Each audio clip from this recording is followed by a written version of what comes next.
You want to make Twitch money fast? Just buy your affiliate status. Big brain. Huge thank you to the sponsor of today's video, Owned.tv. Owned is your one-stop shop for all your stream aesthetic needs, whether it be overlays or alerts or panels or whatever. All of Owned's overlays that you're seeing here on the screen are modular, so if you and all your friends pick up the same one, say for example, the new Alpha Gaming overlay that they released in conjunction with this channel, none of you guys are gonna have the exact same overlay because you can pick and choose the different pieces that you want. So if you'd like to make the smart move like many from this community have already done, feel free to use the link in the description below. Pick up your own overlay pack today. By the way, that link helps support the channel, so thank you. And if you'd like 40% of checkoff, feel free to use code ALPHA at checkout. Let's just jump right into this video. I spend a lot of time streaming on Twitch in the just chatting section, talking with you guys, answering and fielding a lot of questions, and I get a lot of questions, legitimate questions, that I remember having to figure out as a beginning creator, which by the way, if you'd like to join in, I stream every Monday, Wednesday on Twitch, link to that in the description down below. And there are a handful of ideas that when asked, they sound good in theory. When you say it, it sounds smart, like on paper. I 100% mean that. This video is not designed to make you feel dumb for trying to do one of these things. And realistically, the only people who actually know that these ideas end up hurting more than they help are people who have grown successful channels and can look back at their upbringing and say, oh, you know what? Yeah, those things, they didn't work. For example, number one on this list, posting consistently on YouTube. Are you seeing what I mean by that? Like everybody says to post consistent. It's like a known good idea to be consistent on YouTube. So let me explain a little bit what I mean when I say consistency is a very bad thing early on. I've had a number of people in chat ask how often they should post to YouTube to appease its algorithm. I had someone ask this week if they should stockpile like 5 to 10 videos, have them scheduled on their channel before they ever start posting videos, just to make sure they can stay consistent when they first start. Guys, I have news for you. The algorithm will not like you when you first start. It won't like you for a while, no matter what you do. And don't get me wrong, the YouTube algorithm is incredibly important to understand and know how to appease once you've learned how to create good content. But when you have no idea how to make a catchy thumbnail and title that brings in a higher click-through rate, when you have 20 subscribers, right? You will rarely, if ever, get recommended to people to watch. And honestly, trying to get videos up weekly, which is how often a good creator should post, by the way, but early on, trying to get videos up weekly is going to get in the way of the process of learning who you are and how to make content. And that process is super important. Spend some time on your early videos and post them as soon as you finish them, and watch them and read the comments and work on making the next video just a little bit better, and do that for your first 20, 30, 40 videos. And then once you get in the swing of things, you feel comfortable doing it, go weekly. So really don't worry about consistency at all in the very beginning. It's just gonna put unnecessary pressure on you during this important period of learning and growth, and it's gonna end up causing you to cut corners and potentially just not even post videos at all. Are you starting to understand what this video is about? And by the way, do you have any guesses on what the next 4 are? Just curious. See if you got any of them right. And number 2 is something that every new creator is guilty of, making big announcements. I get it. You've made a big decision and you want to hype people up about it, whether it's starting a second channel or changing the direction of your content, doing something new. There is a very bad habit of new creators, and it's over-promising or over-hyping and then under-delivering. I used to do this a lot when my audience was smaller. I would use changes to spice things up and try to get my audience excited.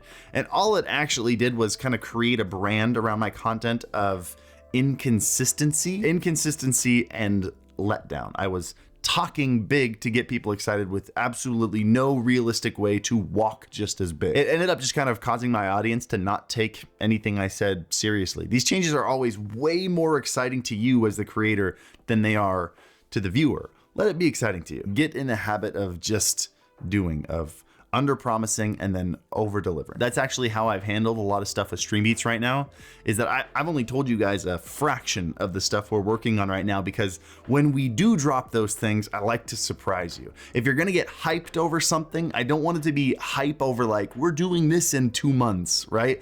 I want you to get hyped because there's something that's already available, not over something that's coming in the future. And by the way, if you don't know what I'm talking about, you're not familiar with StreamBeats, it is my copyright-free playlist of music for streamers and YouTubers. It is all original. Links in the description down below. Every song has been vetted by YouTube itself and deemed okay to monetize, and you will never get a DMCA on Twitch or anywhere. So yeah, 4 different genres, whatever you like, go check it out. Numbers 3 and 4, I feel like we can get through actually pretty quick. So let's do that because I really want to get to the last one. Number 3 is running YouTube and Facebook ads. Ads are a super powerful tool that companies can use to push their product into the eyes of people who otherwise wouldn't know about them. And I understand that maybe you got your recent Twitch payout, you've got an extra $100, $150, and you want to spend that the same way and get eyeballs that you otherwise wouldn't have gotten on your content. That seems like a great investment in your content, right?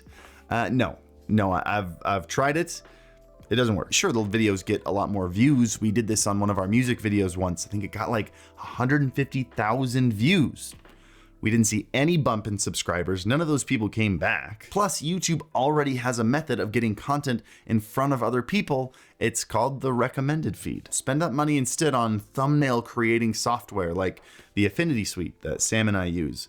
If you can make a clickable title and thumbnail, you will increase your click-through rate, and with a higher click-through rate, YouTube is much more likely to recommend your videos to others. On my channel, on this channel, only 35% of my viewers are subscribers. 65% of my video views come from the recommended feed. Number 4 is waiting until you've saved up enough to buy the gear that you want to use in your videos, right? As the bar of YouTube production quality rises, you need to be up with that bar, right? And I'll be the first to admit, good gear can make a video more watchable. This setup we're looking at here, this is like probably a $6,000 camera setup, and it will look even better when we finish building Senpai HQ. But if you ask me, 80 to 90% of the watchability of a video doesn't come from the gear, it comes from the story. It comes from the editing, the flow, the camera angle, all these things that take time to learn,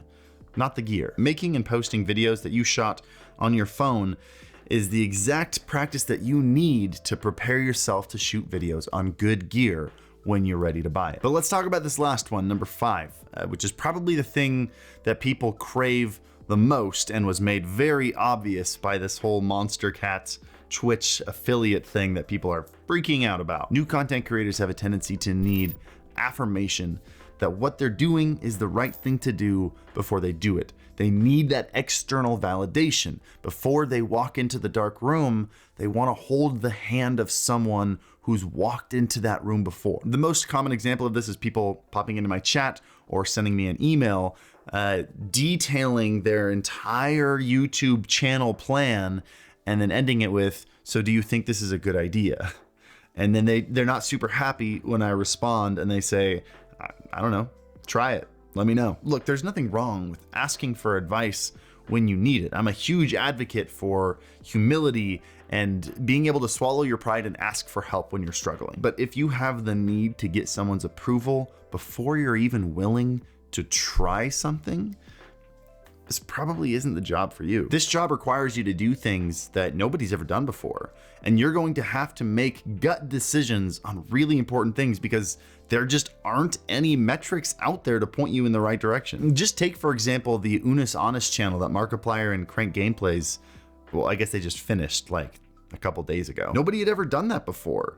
And it got a lot of attention because of that. And needing validation like that is a very easy downward spiral to get caught in, especially on social media where the majority of metrics we look at all the time are likes and followers and sub counts. But those things can only come after you have found the passion to create. And that passion has to come from you. That also goes for affiliate and partner statuses. Everyone this week was calling Twitch pay to win after they announced that if you buy a subscription to Monster Cat Gold, you automatically get given affiliate status. That's not pay to win.